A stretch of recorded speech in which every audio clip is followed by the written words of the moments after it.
Premièrement, il déteste les lumières brillantes, mais ça nous le savons. Deuxièmement, le tenir éloigné de l'eau.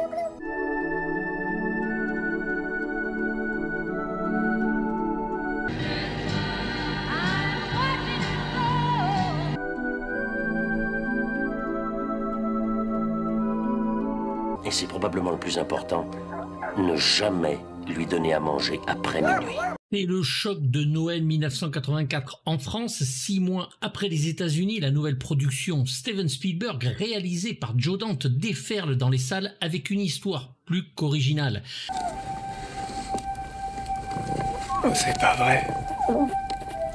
Steven Spielberg est en plein succès cinématographique avec son Indiana Jones et le Temple Maudit, sorti en septembre et encore dans les salles, et décide de produire avec Kathleen Kennedy et Frank Marshall de chez Amblin le scénario d'un jeune Chris Columbus qui l'année suivante nous donnera les histoires des Goonies de Richard Donner et le secret de la pyramide de Barry Levinson. Et ça sera bien sûr le futur réalisateur des 2 Maman j'ai raté l'avion et des 2 premiers Harry Potter. Encore faut-il trouver le bon réalisateur. Non, non, Mais qu'est-ce qui se passe? il déteste les lumières brillantes. Steven Spielberg pense d'abord à Tim Burton, dont il a apprécié les courts-métrages, mais décide finalement d'engager un réalisateur un peu plus confirmé, et qui mieux que ce jeune réalisateur avec qui il avait collaboré sur le film La 4e dimension, dans ce 3e segment, et réalisateur de 2 films cultes, Piranha en 1978 et Hurlement en 1981. Ce sera la consécration ici pour le réalisateur avec ce Gremlins qui va enchaîner les films cultes derrière. Mais qu'est-ce qu'il y avait dedans? Rien de spécial, juste de l'eau. Et pourquoi il fait tout ce bruit? Un carton outre-Atlantique donc qui déferle en France avec d'un côté une petite peluche toute mignonne nommée Gizmo, un mogwai qu'il ne faut absolument pas mouiller ou lui donner de l'eau sous quelque forme que ce soit sous peine de le voir se multiplier.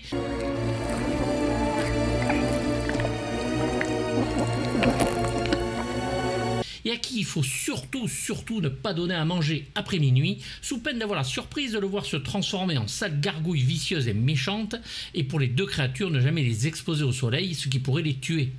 Le jeune Billy en reçoit donc un à Noël, mais les règles ne seront bien sûr pas respectées, la première par accident, et le tout va partir en vrille, les Gremlins foutant un bordel sans nom dans la ville.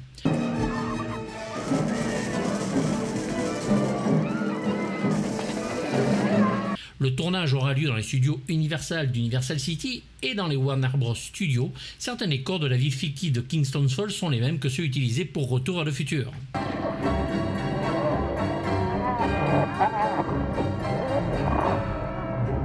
Joe Dante, lui, instaure sur le plateau une bonne humeur qui se ressent et qui rend le tournage pour tout le monde un plaisir à faire où chaque personne s'y amuse comme des petits fous, même les animateurs des créatures créés par le futur maquilleur de la mouche de David Cronenberg, Chris Wallace.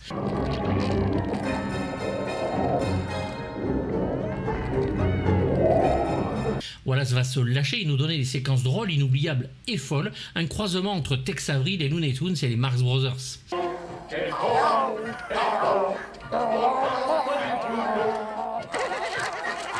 Beaucoup d'animateurs et de câbles seront nécessaires pour animer les bestioles et un seul plan en image par image. C'est le froid. Allez.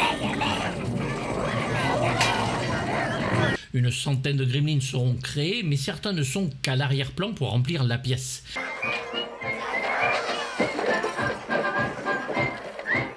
C'est Gizmo qui sera bien sûr le plus travaillé avec la méthode de Jerry Anderson, roi des poupées comme les sentinelles de l'air. En fait, plusieurs Gizmos sont créés en fonction de son humeur et l'on change les marionnettes en fonction des plans.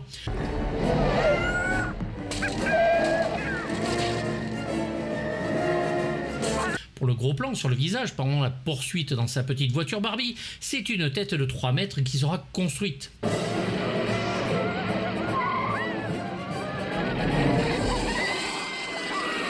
Seul problème pour Joe Dante, et grand regret que l'on comprend, le film le fait tellement travailler qu'il n'a plus le temps d'aller au cinéma. Quelle douleur! Quand il commence Gremlins, il doit aussi finir la 4e dimension, figurez-vous, et retourner certaines scènes de ce film. Le tournage de Gremlins, lui, sera très long et Dante se retrouve avec un cut de 3h30. Il n'y a plus qu'à couper ce qui ne va pas pour en faire le meilleur film possible.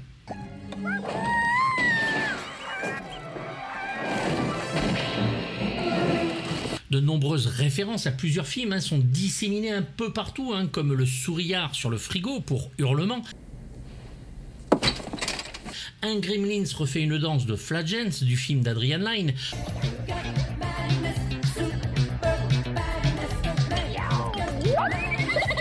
Le cauchemar de Dracula de Terence Fisher, quand un gremlin se retrouve sous le soleil et fond comme Christopher Lee.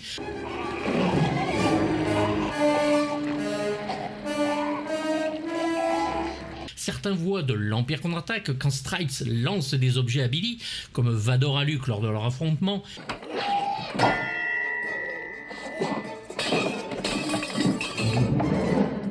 Mad Max 2, quand Stripes tire à l'arbalète, bien sûr, sur Billy.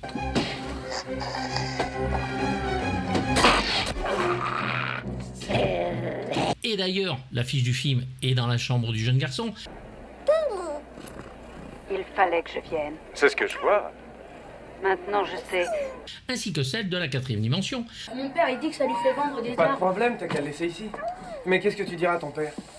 Massacre à la tronçonneuse, bien sûr, toujours avec Stripes qui tient l'engin tueur.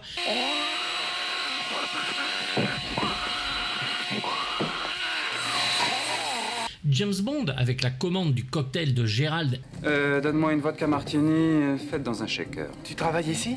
Et la façon qu'a le père de Billy à se présenter. Je m'appelle Pelzer, Rand Pelzer. Indiana Jones avec l'affiche de la radio de la ville. Poltergeist avec Spielberg qui en visionne un extrait. Désolé, mademoiselle. Et E.T. avec le Gremlins qui débranche une ligne téléphonique en clamant téléphone maison. Téléphone maison. Ainsi que la petite peluche à côté des Bugs Bunny. Le Père Noël attendra vos enfants. Lors de la scène d'ouverture, une voiture accidentée est visible, c'est une AMC Gremlin. Je tentais ma chance dans celle-ci. Dans la scène du magasin, quand Stripes pousse les peluches, il y a donc un Bugs Bunny et un petit E.T. Le Père Noël attendra vos enfants. Mais oui, bien entendu, le Père Noël sera là. Ce qui est une référence pour Bugs à l'épisode Lapin et Lutin dans lequel le lapin se trouve confronté à un gremlin durant la Seconde Guerre mondiale. Regardez-moi ça.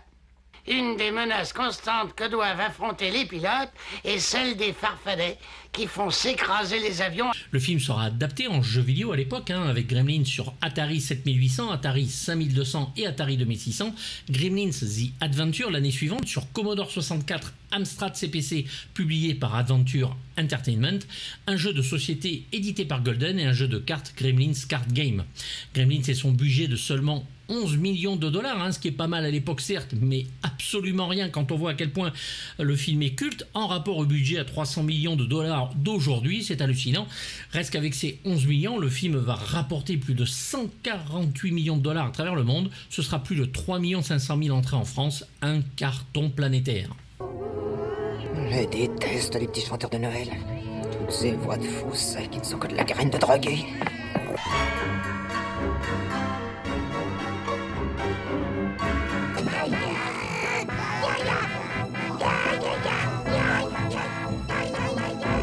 Chris Columbus veut au départ devenir auteur de comics et va découvrir le plaisir de cinéma pendant ses études. Il réalise des petits films en 8 mm, dont un qui fait près de 40 minutes. Son premier scénario sera Reckless, réalisé par James Foley, mais qui ne sort pas exactement comme il l'avait écrit, film avec Aidan Quinn et Daryl Hannah, qui sortira aussi en 1984, mais avec beaucoup de retard chez nous. Et dire qu'avec Gremlins, il n'a que 25 ans.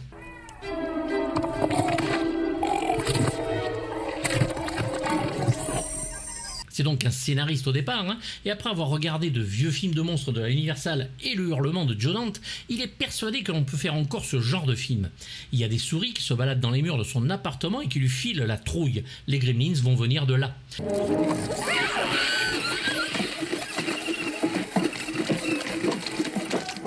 Son script de départ est par contre bien plus sombre que ce que l'on va voir à l'écran. Le film devait réellement faire peur. On le voit dans certaines scènes. Pete, joué par Corey Feldman par exemple, devait être tué par les Gremlins dans la cave devant Billy. Le film n'avait pas de gizmo, ce n'était que les Gremlins dès le départ. Se transformer mais garder ses qualités avec une lutte intérieure pour ne pas céder à ses pulsions. Des scènes plus macabres sont donc supprimées, dont la mort de la mère de Billy par décapitation, son chien dévoré par les Gremlins ou attaquant carrément un établissement de restauration rapide à la lettre M pour manger les consommateurs au lieu des hamburgers. La production a finalement supprimé ces scènes, estimant que ça rendait le film trop sombre et préférant axer le film sur l'humour noir plutôt que le gore.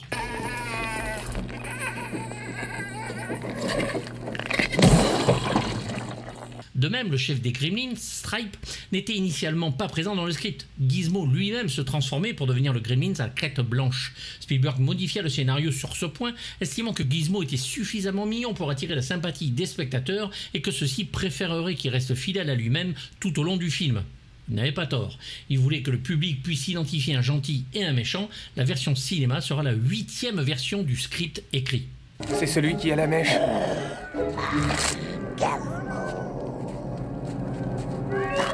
Une scène pose problème à la Warner. Ceci dit, celle où Kate raconte la terrible fin de son propre père à Noël déguisé en Père Noël justement et qui restera coincé dans la cheminée pour y mourir. Alors la police a commencé les recherches. 4 ou 5 jours ont passé.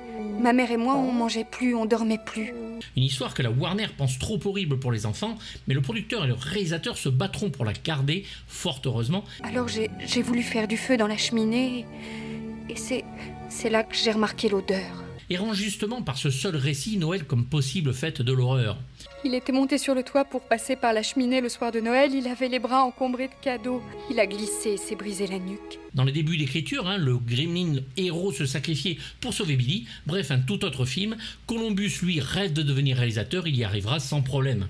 Une adaptation du scénario sortira chez J'ai lu à l'époque et développe un peu plus l'histoire des Gremlins, du point de vue aussi de Gizmo, ce qui rend compte du conflit intérieur dont parle Columbus. La novélisation est écrite par George Gipp.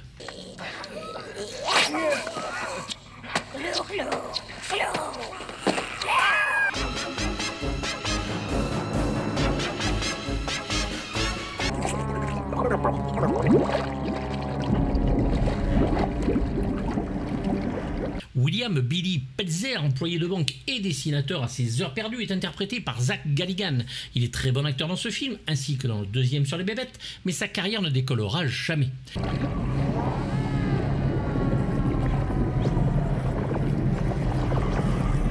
Il va devenir l'un des acteurs fétiches du réalisateur Anthony Cox, qui le fera tourner dans Waxworks en 1988, Waxworks 2 Perdu dans le temps en 1992, Warlock The Armageddon en 1993, puis Prince Vaillant en 1997, dans lequel il partage d'ailleurs la vedette avec Ron Perlman et Catherine Hagel.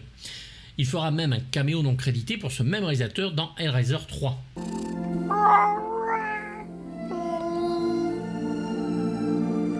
Le reste de sa carrière reste relativement quelconque, naviguant entre télévision et direct-to-vidéo. Il participe toutefois à des séries populaires comme Melrose Place, Les Contes de la Crypte et 7 à la maison. C'est Jean-François Vléric qui fait sa voix française, comme sur Eric Stoltz, Martin Short et Charlie Brewster dans le premier Vampire, vous avez dit Vampire. Oui, eh bien, on pourrait se téléphoner pour en parler. Soir, Billy. Phoebe Cates est Kate Beringer, employée de banque et également serveuse en extra. Elle est le fantasme d'une génération en 1982 pour son rôle dans Ça chauffe au lycée Richmond, dans lequel on la voit enlever le haut de son bikini dans une séquence au ralenti quand elle sort de la piscine et qui n'existe que dans l'imagination du personnage de Brad Hamilton joué par Judge Reynolds.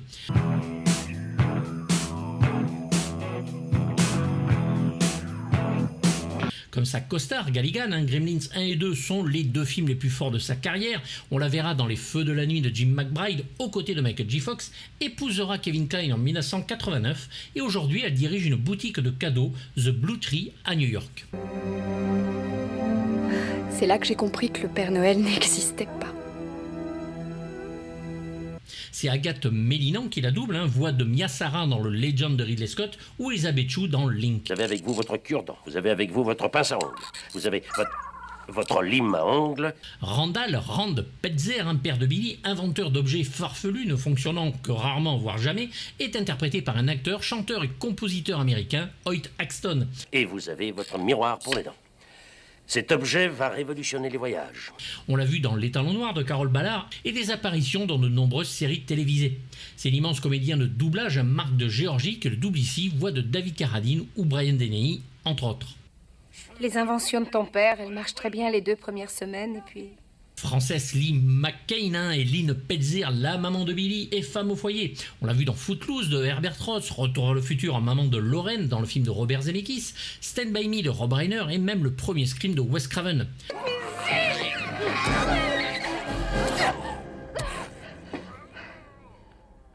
Son combat dans la cuisine, qui au départ devait se terminer par sa mort, est génial d'inventivité. Femme au foyer, certes, mais qui en a à revendre dans la scène la plus violente et gore du film. Une attaque dans la cuisine comme le film n'en donnera plus après, et qui calme et donne les enjeux quand la multiplication des gremlins arrive après.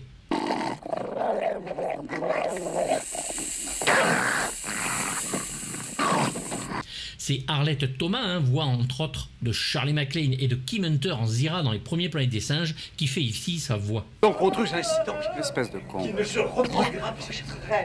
Gérald Hopkins, petit rôle, vice-présidente de la banque, est joué par Judge Reynolds, on le connaît bien, la même année en inspecteur William Billy Rosewood dans le flic de Beverly Hills de Martin Brest, rôle qui reprendra dans les 2 autres opus et le 4e qui va sortir en fin d'année 2023. C'est Éric Legrand qui le double ici.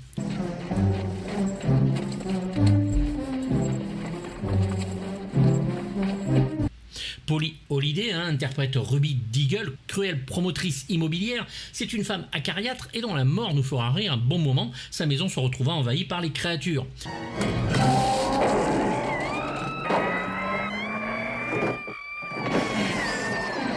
On l'a vu dans Les Hommes du Président d'Alan J. Pakula ou Madame Doubtfire de Chris Columbus, et c'est Nadine Anari qui la double ici, voix de Judi Dench dans les James Bond. C'est le petite voiture étrangère, ça te laisse tomber dès qu'il fait froid.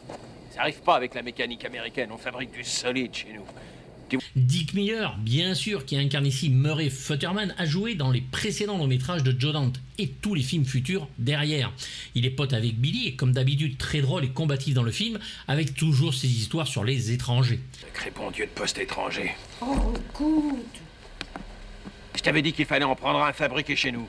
Il joue aussi dans Dressé pour tuer de Samuel Fuller, joue l'armurier qui se fait dessouder par Arnold dans le premier Terminator de James Cameron, serveur dans After Hours de Scorsese et un grand nombre de petits rôles jusqu'à son décès à l'âge de 90 ans le 30 janvier 2019. Et c'est Serge Lorca qui le double ici. Vraiment désolé, Mogwai n'est pas à vendre.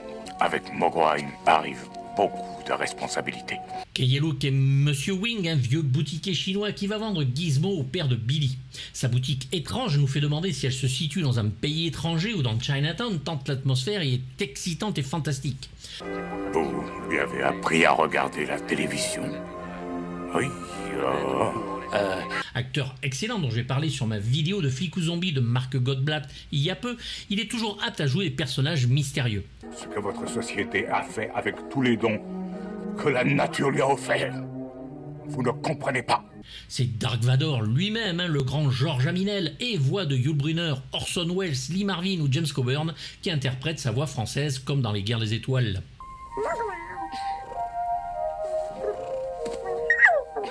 Il est mignon. Pete est interprété par Corey Feldman, futur Goonies dans le film de Richard Donner en Bagou, et Teddy dans le Stand By Me de Rob Reiner.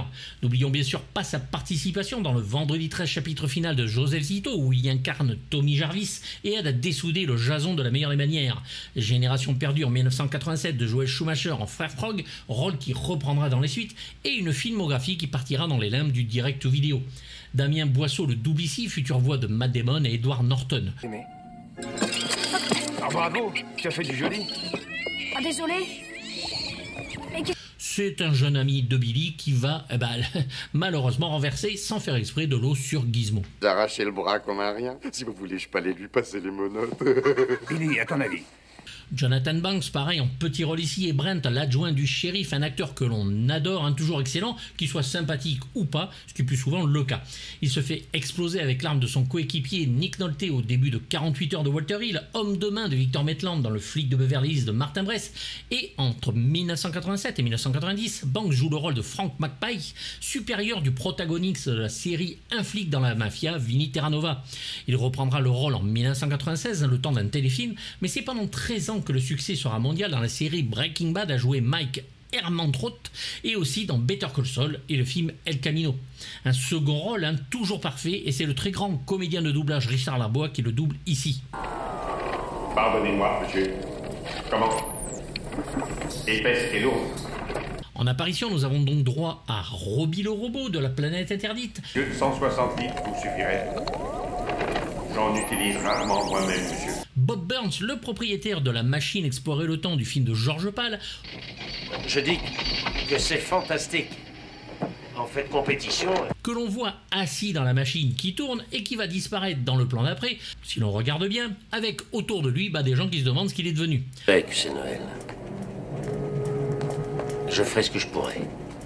Nous voyons aussi Steven Spielberg avec un plâtre, puisque le Steven s'était cassé le pied, qui est sur une sorte de vélo chaise roulante et qui regarde donc Poltergeist.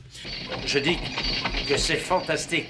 Désolé, mademoiselle. La compétition. Le compositeur Jerry Goldsmith apparaît aussi, il refera un caméo dans le second opus. Non, est fantastique. Ouais.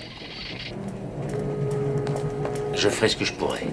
Et Chuck Jones, le meilleur d'entre tous sur les Looney Tunes et qui réalisera les meilleurs Bip Bip et le Coyote, apparaît ici en Monsieur Jones, client du bar, et doublé par Richard Darbois, qui double donc aussi Brent, l'adjoint du shérif. Tu as flatté la vieille rompière. C'est très bien. Tu es vraiment très doué. Merci. Bonjour, Gérald. Et bien sûr, une VF aux petits oignons, puisqu'on retrouve les voix françaises de grands comédiens comme Claude Chantal, Claude Joseph, Francine Lenné, Georges Berthommieux, Jean Roche. Au secours, enlevez-les, au secours, au secours. Et Alain Dorval en Père Noël, attaqué par les Gremlins.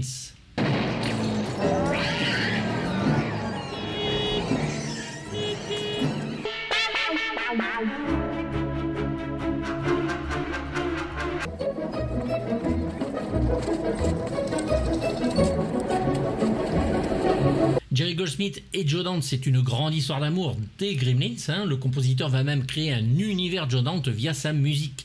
Pour les mélomanes à l'époque, le vinyle de chez Geffen comporte sur une face la musique du compositeur le plus prolifique de l'époque, et sur l'autre face, nous nous contentons de chansons plus ou moins intéressantes, mais très frustrantes au plus haut point.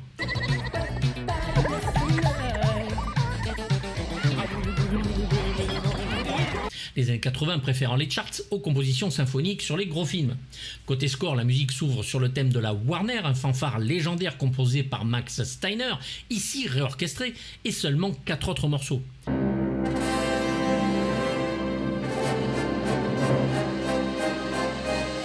The Gift, morceau mélancolique mais qui monte rapidement en tension et nous lâche des sonorités vraiment étranges comme seul ce génie musical de Jerry savait le faire. Gizmo suit sur l'album frais, léger dans le bon sens du terme attention et d'un lyrisme qui nous rappelle le travail fait sur Poltergeist. Le morceau est superbe et détonne avec ses soudaines ruptures de ton.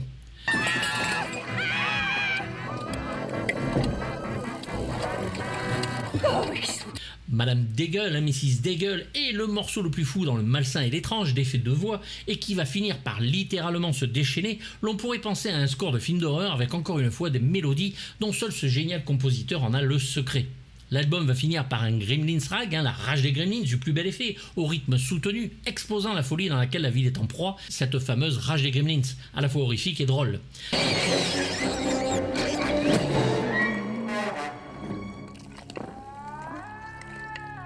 La frustration est là, mais en 4 morceaux, la musique de Goldschmidt nous claque les oreilles. J'ai usé mon vinyle jusqu'au dernier sillon.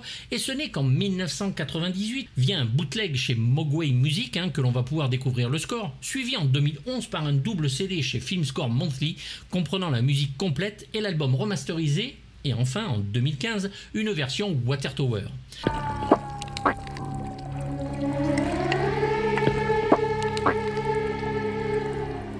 L'album est ressorti chez Mondo en vinyle, c'est un must-have, une musique obligatoire, un chef-d'œuvre.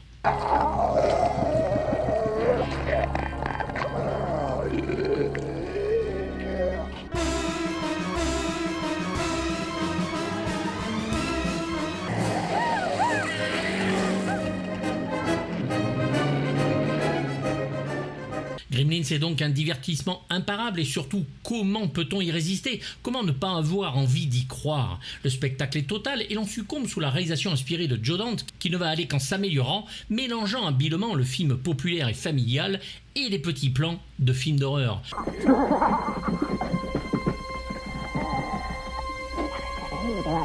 Sortant de l'écurie Roger Corman, Joe Dante fait ici office d'enfant terrible et mérite amplement son succès. Piranha était déjà un remake des Dents de la Mer de Tonton Spielberg, et alors qu'Universal veut intenter un procès pour plagiat, le Steven les calme en leur expliquant que 1. Le film est bon et 2. Il prend ça comme un hommage réussi. Son sketch de la 4e dimension était le plus fou et Gremlins nous confirme qu'il est de ces réalisateurs à suivre, confirmé même s'il était déjà aux yeux des fans de films de genre.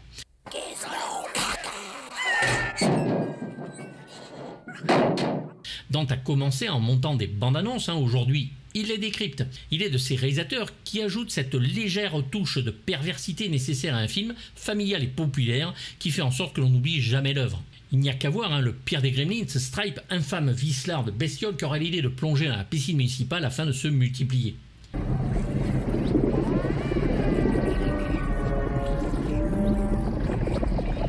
Spielberg sera donc le Mogwai et Dante le Gremlins, comme Hooper l'était sur Poltergeist, mais malheureusement plus bridé, puisque Steven Spielberg était tout le temps à ses côtés. Spielberg écrit l'histoire en collaboration avec Columbus, mais laisse carte blanche à Dante, puisque lui est au Sri Lanka pour aller tourner Indiana Jones.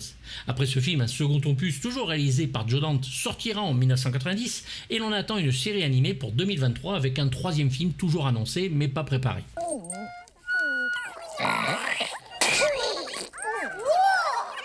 Une belle œuvre donc, un hommage à de nombreux films et dont certains acteurs sont directement issus de vieux films de série B.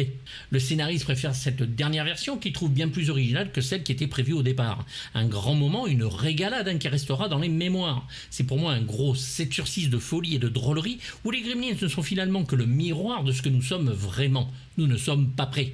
Joe Dante nous sert un film plus qu'accompli dans un univers totalement Spielbergien, on ne peut s'y tromper, et le film est mené avec un rythme effréné sur la fin, où les gags solides nous font marrer et prouvent une dérision du réalisateur envers lui-même, le cinéma qu'il aime et le producteur star. Allumez toutes les lumières, inspectez les placards, les armoires, regardez sous les lits. Et voilà. Je voulais parler de Gremlins depuis un petit moment, j'espère que cela va vous satisfaire. N'hésitez pas à en parler bien sûr dans les commentaires, on en débat comme d'habitude. Je ne pense pas que celui-là soit vraiment détesté par tout le monde, c'est un grand film, on en est tous d'accord. N'hésitez pas bien sûr à vous abonner, activer la petite cloche, c'est gratuit, on se retrouve pour du très très lourd. Bye bye. Parce qu'on ne sait jamais, il pourrait y avoir un gremlin dans votre maison.